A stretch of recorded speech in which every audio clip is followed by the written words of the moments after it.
Hi, this is my little intro to The Sixth Sense.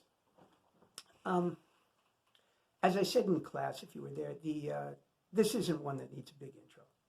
This isn't a movie that'll be hard for you to get because of the time or place or customs within which it was made. It's a movie from the 1990s, and it doesn't have a cultural foreignness to it. So you don't need me as much for this one. This is one of the ones I felt that way about Ghost too. You could just watch it. You basically could just watch it. You might like it, you might not like it, but you won't bounce off it because it's old and weird or anything. Okay. I guess a couple of things to know. This actually was the movie of every movie that Bruce Willis has ever been in, and he's a pretty big star, right? He's an action star. Of all the movies he's ever been in, this is the one that has done the biggest box office. This is, commercially speaking, the biggest movie of his career. More than all the Die Hard movies, more than Armageddon, more than any of those other kind of conventional box office titan kinds of movies. This one was a cultural phenomenon. The guy who directed it, he was a young guy, M. Night Shyamalan, of Indian descent. You can see him in the movie, actually. He has a brief little role. At one point, they're in the emergency room, and there's a young doctor who looks like he might be of Indian descent, Indian, and he talks a little bit with one of the major characters, and that's M. Night Shyamalan. That's the director. He said he put himself in there because his whole family was doctors. He was supposed to be a doctor. He wasn't supposed to be a filmmaker. They were kind of high caste Indians with a lot of money and education. He was supposed to be a doctor, but he didn't. He became a filmmaker, which for a while was a big disappointment to his family, and then, wasn't, because this movie did so well and made him famous. He also, I think it's called Signs. He had another movie that did well. He's had a couple of them, and then he's made a string of bombs, one after the other. He's a writer-director, and he still has enough leverage in Hollywood to get movies made, but after those two movies, this was the one that made his career. And he said, I've seen interviews, he said, this movie, it's just like everything fell into place. It was just like blessed from above. And he also said something else interesting. He said every filmmaker really wants to be part of a cultural phenomenon. Not just a movie, but a cultural phenomenon. Star Wars was a cultural phenomenon. Harry Potter was a cultural phenomenon. Everybody hears about that stuff. It sort of becomes part of the atmosphere. There are older movies that were cultural phenomena as well, but he said he realized that his movie had kind of made it to that plane when he was playing a pickup basketball game in Philadelphia, where the movie's set and where he lives. And that's my hometown, by the way. For me, a little pleasure is I get to go, oh, there's South Philly. All right, cool. But anyway,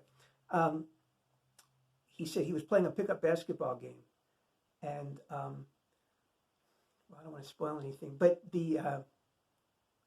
one of the guys playing, they didn't know who he was or anything, and somebody did something stupid, and another guy in his team, scolded him by quoting a line from The Sixth Sense.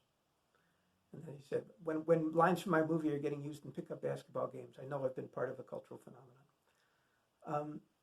So he's never had that kind of success again. It was his third movie. He had made a couple of low-budget indie movies, and then this was the first one with a significant budget.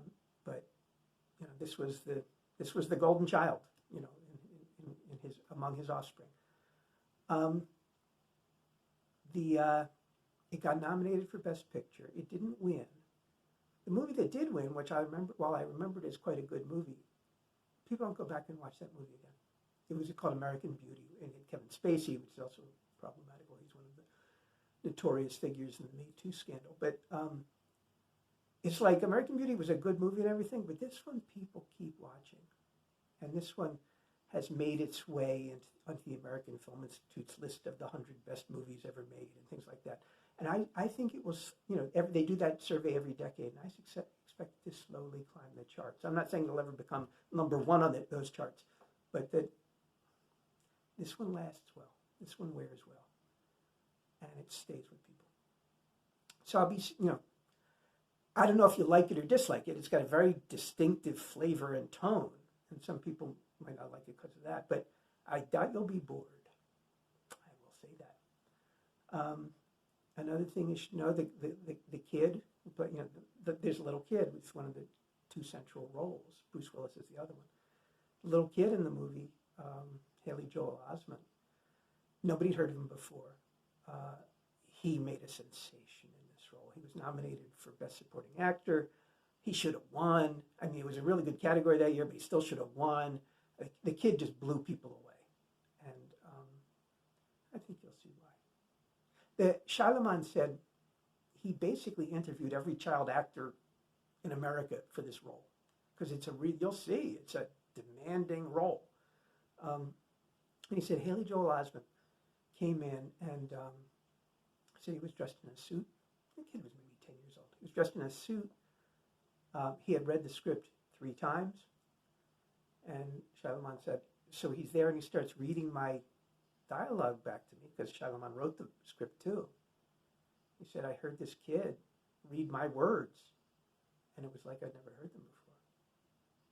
He said, that was when I knew I'd gotten lucky. Okay, so you see what you think. Also, the woman who plays Haley Joel Osment, the character's name is Cole. The person who plays Cole's mother, Toni Collette. I thought she was great. You see what you think? Okay, and Bruce Willis. He's cast in the kind of role you don't think to cast him in. He's cast as a child psychologist, for crying out loud. And he was an odd choice for the role. And they asked Shia LaMoon about it, and he said, I don't know. I always thought he had this certain quality that would work in the role. If I was going to guess, I would say it's because you look at Bruce Willis and you can believe he'd be good with kids. He has this sort of big kid himself quality, and so you can kind of see him connecting with kids. So I think that's why he works out in this role. But there's a whole bunch of other things I could talk about, but they'd be spoilers. And there's a special circle of hell for anyone who passes on spoilers about this movie. And I am not willing to risk that myself.